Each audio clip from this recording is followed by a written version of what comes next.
ബാക്കി വന്ന ചോറും 2 കിഴങ്ങും ഉണ്ടെങ്കിൽ ഇതാ നമുക്ക് പാത്രം നിറയെ വട ഉണ്ടാക്കിയെടുക്കാം. നമ്മൾ കടയിൽ നിന്നൊക്കെ വാങ്ങുന്ന അതേ ടേസ്റ്റിൽ തന്നെ കേട്ടോ. നമ്മൾ ഉഴുന്ന് ചേർത്ത് ഉണ്ടാക്കുന്നതാണെന്ന് തോന്നത്തുള്ളൂ. അത്രയ്ക്ക് ടേസ്റ്റ് ഉണ്ടാക്കി നോക്കേ.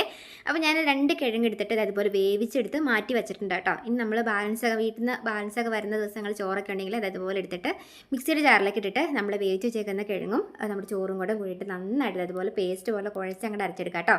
ഇനി ഇതിനകത്തേക്ക് നമ്മൾ വറുത്ത അരിപ്പൊടിയാണ് ചേർക്കേണ്ടത്. വറുത്ത അരിപ്പൊടിയും പിന്നെ ഒരു ഇത്തിരി ഉപ്പും കൂടെ എടുത്തിട്ട് നമുക്ക് മാറ്റി വയ്ക്കാം. ഇനി നമുക്ക് അതിനായിട്ട് മസാലയ്ക്കായിട്ട് 2 പച്ചമുളകും ഇത്തിരി ഇഞ്ചിയും വെളുത്തുള്ളിയും പച്ചമുളകും മല്ലിയില ഉണ്ടെങ്കിൽ മാത്രം ഇട്ട് കൊടുത്താൽ മതി കേട്ടോ. മല്ലിയിലയും കൂടി ഇട്ട് കൊടുത്തിട്ട് നന്നായിട്ട് മിക്സിയുടെ ജാറിൽ കറക്കി ചതച്ചെടുത്തതിന് ശേഷം നമുക്ക് ഇതിനകത്തേക്ക് ഇട്ടിട്ടൊന്ന് മിക്സ് ചെയ്ത് കൊടുക്കാം. മിക്സ് ചെയ്ത് കൊടുക്കുമ്പോൾ കുരുമുളക് പൊടി ഉണ്ടെങ്കിൽ അതും കൂടി ഇട്ട് കൊടുത്തിട്ട് നമുക്കത് കയ്യിൽ അതുപോലെ എടുത്ത് ഉരുട്ടിയിട്ട് തുളയിട്ട് നമുക്കത് എണ്ണയിലേക്ക് ഇട്ട് കൊടുത്തിട്ടുണ്ടെങ്കിൽ നല്ല സൂപ്പർ വടയായി കിട്ടും. വൈകുന്നേരം ചായക്ക് കുട്ടികൾ സ്കൂളിൽ വരുന്ന ടൈമിൽ നല്ല ക്രിസ്പി വട റെഡി ആയിട്ടോ. അപ്പോൾ ഉണ്ടാക്കി നോക്കുക. എന്നിട്ട് വീഡിയോ ഇഷ്ടപ്പെട്ടു എന്നുണ്ടെങ്കിൽ എല്ലാ ഫ്രണ്ട്സിലേക്കും ഒന്ന് ഷെയർ ചെയ്ത് കൊടുക്കുക. പിന്നെ പേജ് ഫോളോ ചെയ്ത ഫ്രണ്ട്സ് ആണെങ്കിൽ പേജ് ഫോളോ ചെയ്ത് വയ്ക്കുക. യൂട്യൂബിൽ